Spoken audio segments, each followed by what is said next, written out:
All right, first up today, one woman's personal journey with ovarian cancer. Every year, more than 22,000 women are diagnosed with this type of cancer, and it's expected that 15,000 will die. It has been called the whisper killer because the symptoms can often be very subtle and detection is often too late for successful treatment. Cheryl Figg joins us with her story, and we also have Dr. Elizabeth Dickson-Michaelson, who's an oncologist and board member of the Wisconsin Ovarian Cancer Alliance. Thanks for being here, ladies. Hi, nice to be here. Thanks for being here. I think ovarian cancer is something that's very scary to women because of that whole whisper killer, the silent symptoms, things like that.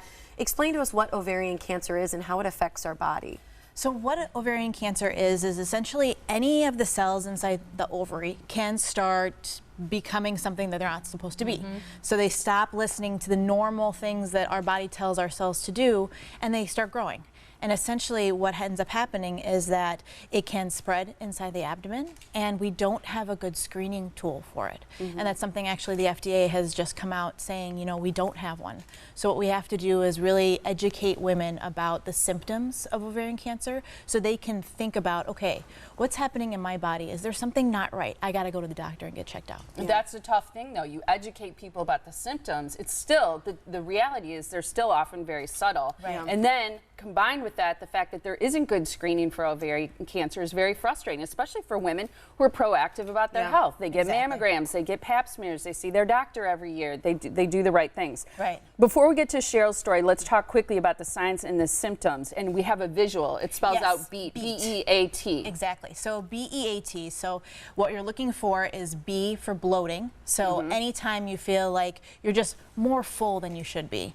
E is for eating less, so you can't necessarily eat what you normally would. A is for abdominal or pelvic pain.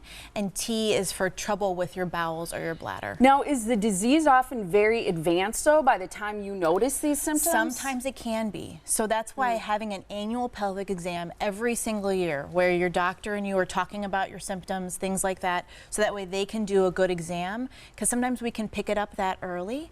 Otherwise, you're right. Sometimes we end up catching it very, very late. How about for you, Cheryl? Tell us a little bit about what made you maybe asked to be checked out and how your journey began. Mine was very similar in that it actually was pretty difficult. I teach an aerobic dance class and stuff, so I'm always exercising and doing things, and so I was just getting little twinges, and I went in to see my general doctor, and she said, well, you know, she did an exam and there was nothing there. She said, you know, let's just wait a little bit. I had a trip coming up, came back through a summer, and then it just didn't feel right. And then I started feeling just a little bloated. She said, let's have you go in and get one of the an ultrasound? Yes, of my ovaries. And that's where they found it. They found a cyst on each ovary. How advanced was your disease? I was stage 3. Stage 3. So did you have chemotherapy and lots of treatment? I've been through quite a bit. A little. A little. Yeah, I've been through, I went through chemo for 1 year, and then I was in remission for about 20 months, and then it came back. And so I went through another round of chemo.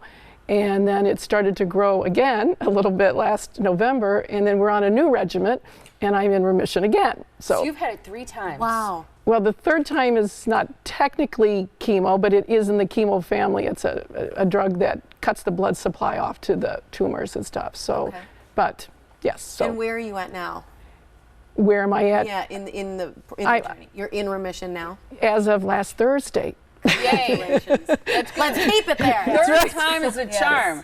Right. I gotta know, Cheryl, these are beautiful pictures that we're looking at of you. Good for you for battling this, you know, for a third time and coming out on the other side of it and being in remission. How, though, did it affect you personally, emotionally, and your family, too? Well, you know, I have an amazing family. So I'm my husband, I have 2 daughters, and just total support, and I'm very lucky in that. Friends, I was a teacher, so my school, all the colleagues, all the families are behind me. I direct plays and musicals, so I've got a lot of love happening there in Mequon, and so I'm very appreciative of that. And so there were things, though, like one of the pictures you saw me screaming is that on my bucket list was going to Isle Royale National Park up off of Copper Harbor, and we've been up there many years, but we'd never gone to Isle Royale, and so I said, we're doing it, and that was right after I finished the first round of chemo that summer, and so that was me screaming, you know, that I made it. I'm alive. And then this last November, when it came back again, my daughter was planning on getting married next year. But after talking with Dr. Dickson, we just weren't sure where things were going. So my daughter moved her wedding up this year. And so the picture of she and I at the wedding is very special because it was a gorgeous wedding and wonderful news this summer and stuff that we went on. And then I don't know what all pictures you had that you were showing. You know, initially I had long blonde hair, so I did have to have my hair cut and buzzed. And my girls and I had a lot of fun trying on wigs. That's cute. They went with me. And so we just, you know, I have been very positive. I felt when I was first told I had ovarian cancer, to be honest, the first thing I thought of was I've had a blessed life. So, you know, I'm going to go forward. And thanks to incredible team that I work with Dr. Dickson and Lori and a whole bunch of people, I do a lot of extra stuff that they've suggested. I do acupuncture and Reiki and chiropractor massage, anything that helps support. If you look at my calendar, it's a lot about me. I hate to say, just trying to stay healthy. Yeah.